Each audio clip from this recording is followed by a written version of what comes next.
Good morning. It's Friday, August 17th, 2018. I just want to start off this morning by telling you how thankful I am for you, Kelly, and Madeline, Henry, and Samuel. I'm very thankful for you. I love you all, and I pray that you have a blessed day. This morning we're looking at Job chapter 41.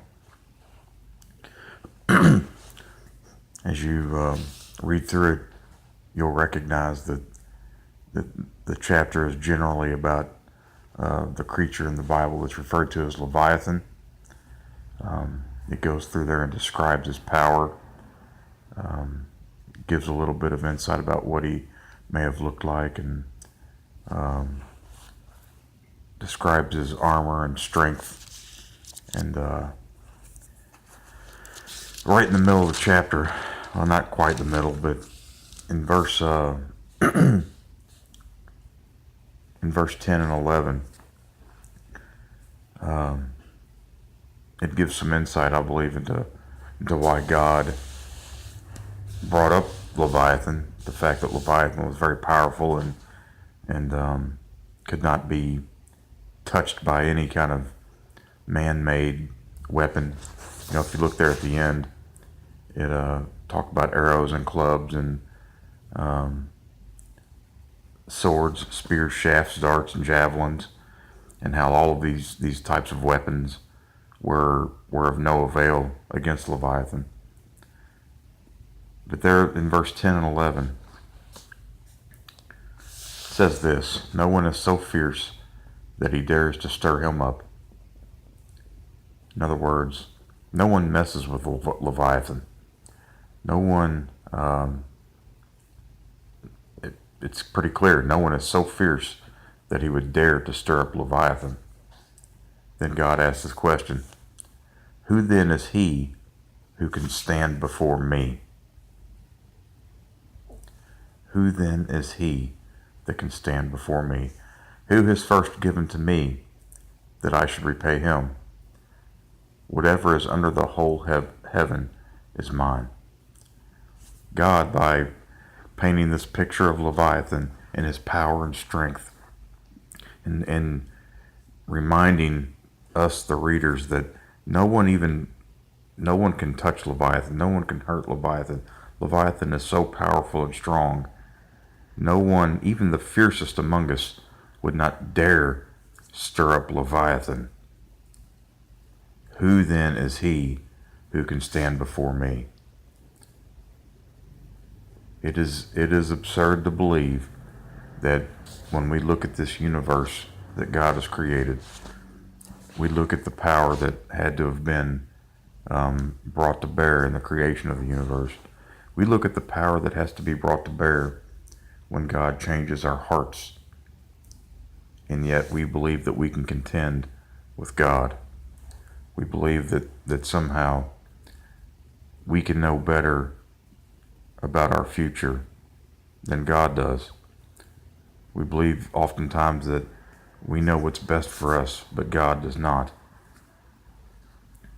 And it's really ridiculous and absurd when you think about it in the context of this chapter, of how powerful Leviathan was, and yet Leviathan is still a created being. Leviathan is still a creature, and he's a created thing. Leviathan is so powerful, yet God is so much more powerful. God is sovereign over everything. He ordains the end from the beginning. And as powerful as this picture is of Leviathan that we see here, God is abundantly more so. And that should humble us, you know. Just on a side note about this chapter, I don't know about you, but when I read through here, the first thing that pops into my mind as I'm reading this chapter is that Leviathan was a dragon.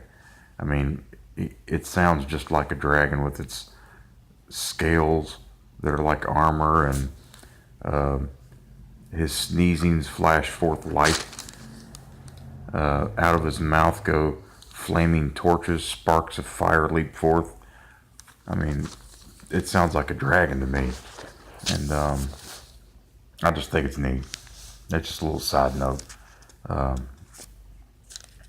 I think the central point of this chapter, and really this whole book of Job, is it's a declaration of God's sovereignty over creation, his sovereignty over the lives of men and women.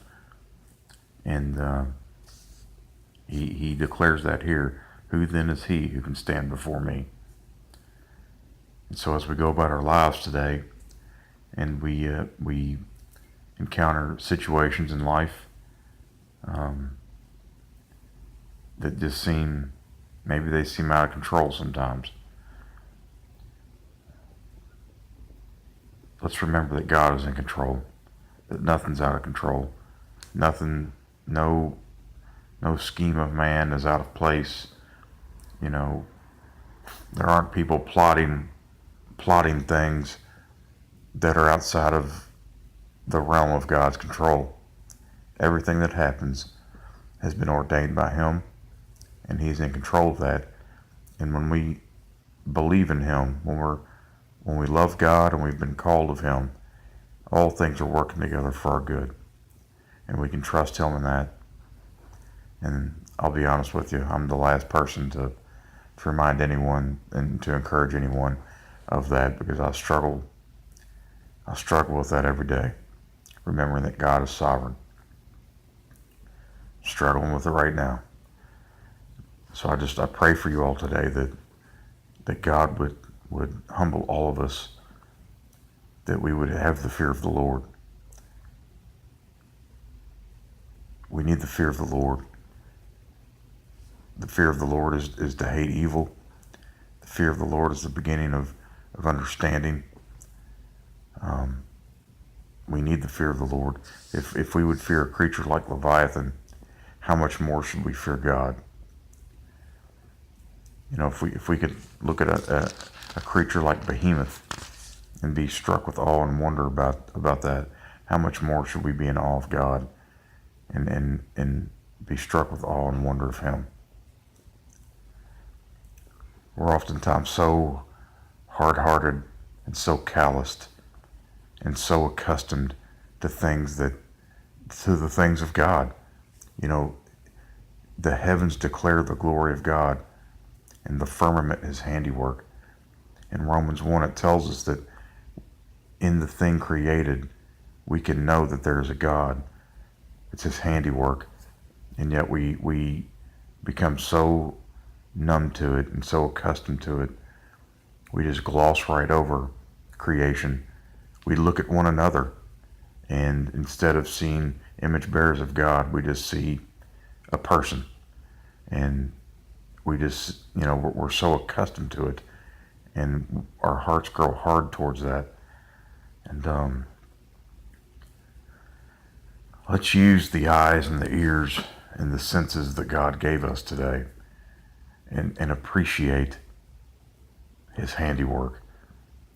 And may it strike awe and fear of him in our hearts, the way it would if Leviathan were to walk outside the front door right now and knock on the door, and you open it and he's standing there.